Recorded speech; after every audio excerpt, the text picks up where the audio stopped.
રાજ્ય સરકાર આદિવાસી વિસ્તારોમાં શિક્ષણ પાછળ કરોડો રૂપિયાની ગ્રાન્ટ ફાળવે, પરંતુ હકીકતમાં બાળકોને પૂરતી સુવિધાઓ નથી મળી। છોટાઉદેપુર જિલ્લાના પાવીજેતપુર તાલુકાની કોલિયારી 2 પ્રાથમિક શાળાનું મકાન અત્યંત જર્જરિત થઈ જતા બાળકો મંદિરમાં બેસીને અભ્યાસ કરવા મજબૂર બન્યા છે। પાવીજેતપુર તાલુકાના કોલિયારી ગામે આવેલી કોલિયારી 2 પ્રાથમિક શાળામાં ધોરણ 1 થી 5ના 27 બાળકો અભ્યાસ કરે છે।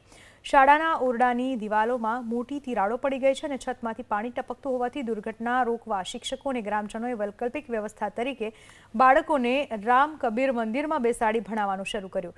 જો કે મંદિરમાં કોઈ ધાર્મિક કે સામાજિક પ્રસંગ હોય ત્યારે બાળકોના અભ્યાસ ઉપર સીધી અસર પડે છે। ગ્રામજનો અને શિક્ષકોની એક જ માંગ છે કે જર્જરિત ઓરડા વહેલી તકે તોડી પાડીને નવું શાળાનું મકાન બનાવવામાં આવે। બીજી તરફ આ મામલે તાલુકા પ્રાથમિક શિક્ષણ અધિકારીનું કહેવું છે કે નવી શાળાના ઓરડાઓ માટેની સત્તાવાર દરખાસ્ત તૈયાર કરીને આગળ મોકલી દેવામાં આવી છે।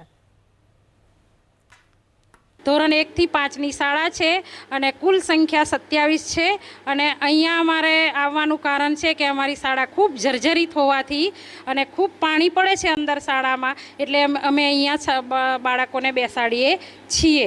રામ કબીર મંદિર માં શિફ્ટ થયેલી છે શાળા અને સરકારને એવી વિનંતી છે કે જલ્દીમાં જલ્દી અમારી શાળા બને અને અમારા બાળકો ફરી પાછા શાળામાં અભ્યાસ કરવા ત્યાં જાય એવી અમારે સરકારશ્રીને ખૂબ નમ્ર વિનંતી છે। શાળા નંબર 2 ધોરણ 1 થી 5 ધોરણ ચાલે છે, એમાં શાળા તૂટી જાય એવી છે।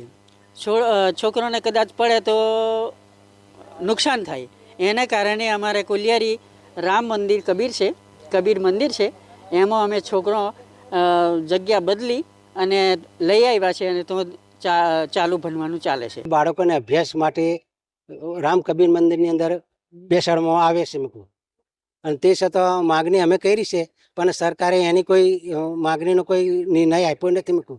આજે 2 વર્ષથી જ અમે એ સરકારને નિશાળ તોડવા માટે એ પ્રાથમિક શાળા હવે પડી જાય એવી છે એમને હાલમાં।